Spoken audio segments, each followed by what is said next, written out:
जय श्री कृष्ण। राधे राधे। श्री हरिदास माघ मास महात्म्य का 26वां अध्याय। पथिक कहने लगा, हे प्रेत, तुमने सारस के वचन किस प्रकार और क्या सुने, सो कृपा कर बताओ। प्रेत कहने लगा, इस वन में कुहरा नाम की नदी पर्वत से निकली है। मैं घूमता घूमता उस नदी के किनारे पहुंचा और थकान दूर करने के लिए वहां ठहर गया।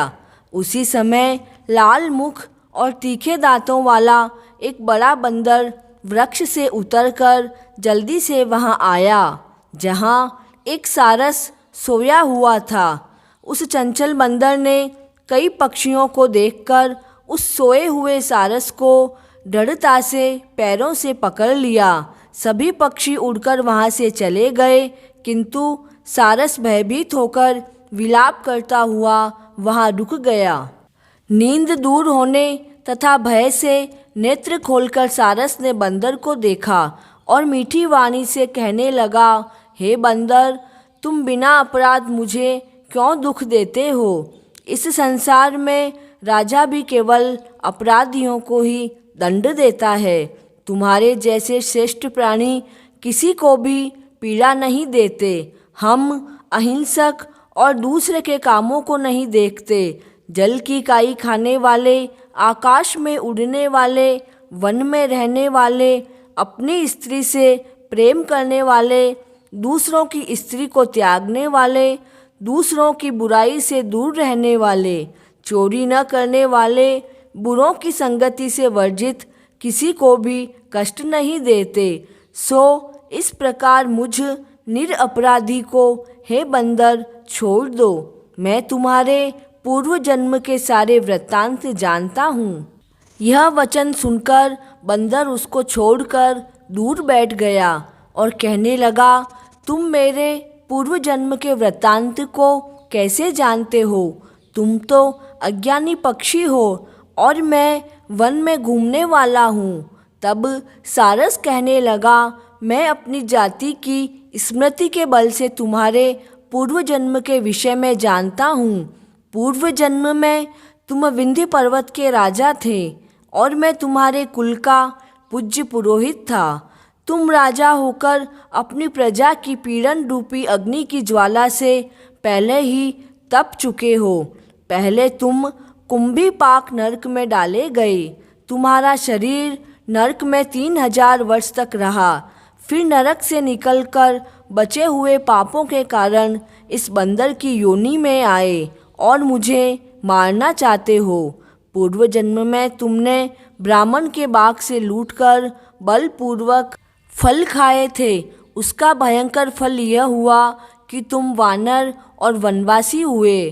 प्राणी अवश्य ही अपने किए हुए कर्मों को भोगता है, इसको देवता भी नहीं हटा सकते हैं। इस प्रकार मैं सारस का जन्म लेकर भी अज्ञान से मोहित नहीं हुआ। यह कथा सुनकर वानर कहने लगा कि यदि ठीक से जानते हो तो बताओ, तुम पक्षी कैसे हुए? सारस कहने लगा कि मेरी दुर्गति का कारण भी सुनो। तुमने नर्मदा नदी के तट पर सूर्य ग्रहण के समय बहुत से ब्राह्मणों के निमित्त 100 ढेर अन्न के दान किए थे। मैंने पुरोहिताई के मद से थोड़ा सा ब्राह्मणों को दिया और बाकी सारा मैं अपने घर ले गया। इन ब्राह्मणों के द्रव्य का अपहरण करने के पाप से मैं काकल सूत्र नरक में कीड़े, फिर रक्त कर्दुम नरक में जहाँ पर बड़े बड़े कीड़े थे और रक्त तथा पीप से भरा हुआ तथा नाभि तक नीचे सिर और ऊपर पैर किए हुए पीप चाटता हुआ उस दुर्गंध वाले नरक में कीड़ों आदि से काटा जाकर 3000 वर्ष तक उस यातना को भोगता रहा। मैं नरक के दुख का वर्णन नहीं कर सकता।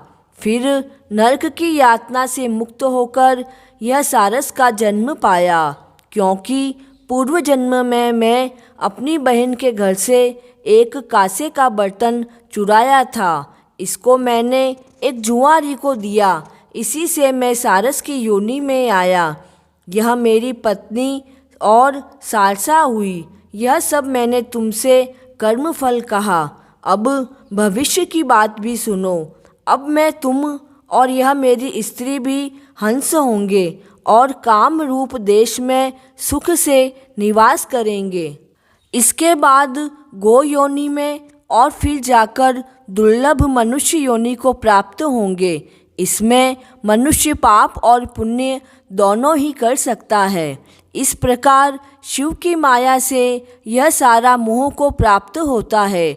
न केवल हम ही परंतु इस संसार के सभी जीव प्रवृत्ति मार्ग में फंसकर अच्छे और बुरे कर्म करते हैं और उनका फल भोगते हैं। इसीलिए सब प्राणियों को धर्म का सेवन करना चाहिए। देवता, असुर, मनुष्य, व्याघ्र, कीड़े मकोड़े सभी से यह कंटक रूपी मार्ग नहीं छूटता। केवल वेदांत जानने वाले योगी ही इस मार्ग से बच सकते हैं। इसी कारण बड़े बड़े महात्मा भी कर्म फल को नहीं टाल सकते। उपाय से तथा बुद्धि से कोई भी इसको नहीं बदल सकता। तुम पहले राजा थे, फिर नरक में गए, अब बंदर की योनि में वन वन में फिरते हो और फिर भी ऐसा ही जन्म पाओगे। ऐसा विचार कर आनंद पूर्वक और धैर्य धरकर विचरते हुए काल की प्रतीक्षा करो। तब वानर ने कहा कि पहले जन्म में मैं तुम्हारी पूजा करता था, अब तुम मुझको प्रणाम करते हो।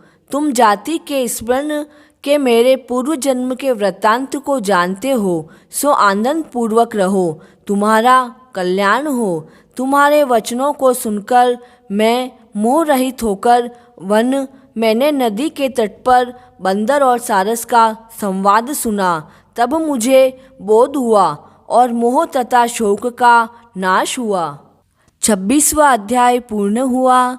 जय श्री कृष्ण।